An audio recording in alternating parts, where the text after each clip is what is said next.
Though the next labor fight between the NFL and its players is more than 2 years off, one issue is already clear.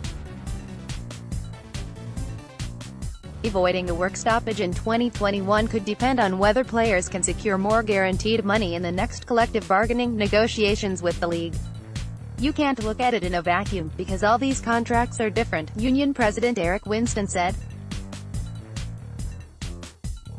But if a guy gets 30% guaranteed and we can push that to 50, or a guy gets 60 and we can push it to 80, we should try to do that.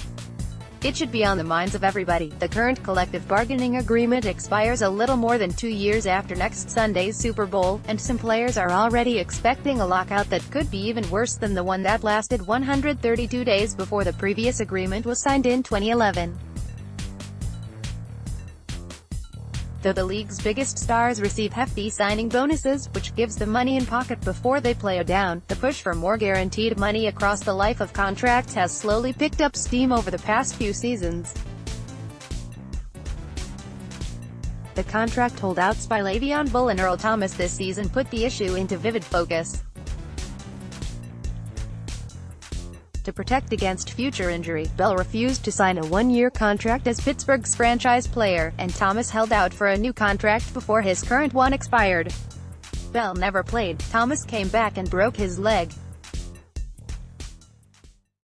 If his value on the free agent market this offseason drops precipitously, it will add fuel to the argument that NFL players, who put themselves at greater risk than those in the NBA or baseball, deserve guaranteed contracts, the norm in those leagues. You don't know what is going to happen, and with the uncertainty of that, you want security, Seahawks offensive lineman Dwayne Brown said. This game is very difficult. Guys put a lot into their craft, their bodies, trying to be the best that they can be, and you can't control everything. The current CBA, negotiated in 2011, increased the percentage of salary cap space devoted to veteran players by creating a rookie pay scale.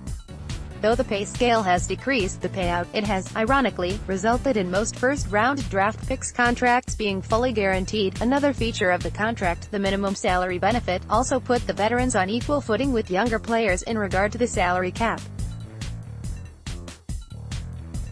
The thinking was that would make more money available to keep some of the middle-class veterans playing longer. But an Associated Press analysis of rosters over the past 14 seasons showed average experience has been on a fairly steady decline, from 4.6 years in 2005 to 4.3 in 2018. It only served to widen the gap between high-profile players with leverage and those without it. The union argues it has helped all players by getting steady increases in the salary cap, which has grown from $120 million in 2011 to $177 million this season. More money for everyone, the union says, should create better opportunities for more players. Yet even with more money to go around, the guarantees remain a thorny issue for players at both ends of the salary structure. Winston says the best way to ensure more guaranteed money for players is to get them to free agency sooner. Currently, most rookies aren't eligible until they've played 4 years. At that point, the most sought-after free agents get the best signing bonuses. Those bonuses have been part of the NFL's way of doing business, as opposed to the NBA and Major League Baseball, which give more annual guarantees. But Winston believes guaranteeing annual salaries isn't the panacea as some make it out to be. We live in this world where we think, if we had guaranteed contracts, I'd get 6 years and $120 million guaranteed. No. It would probably be 3 and 60. It's just one of those things where I think there's a give and a take, he said. Another sticking point in the upcoming negotiations will be over Commissioner Roger Goodell's sweeping power to discipline players, which has impacted Ezekiel Elliott, Tom Brady and others.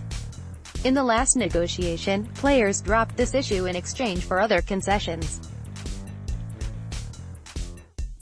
And the league could propose an expansion of the regular season, arguing it's the easiest way to grow revenues that could be passed along to players. The union has rejected that in the past, and Winston suggests it will do so again. I've never had a player come up to me and say, "We want to play more games," he said. All of which leads back to the stark reality of pro football. It's brutal, both in a physical sense and a business sense. The majority of players would like to find ways to extend their careers, and guarantee themselves more money while they're at it. Guys have some really good ideas on it, Winston said. But we need to understand is that none of this is A or B. It's A, B, C, D, E. ... Every player is different, every contract is different. There are a lot of choices that have to be made here. ____AP Pro Football writer Dennis Wazik Jr., sports writer Tim Booth and AP data journalist Larry Fenn contributed to this report.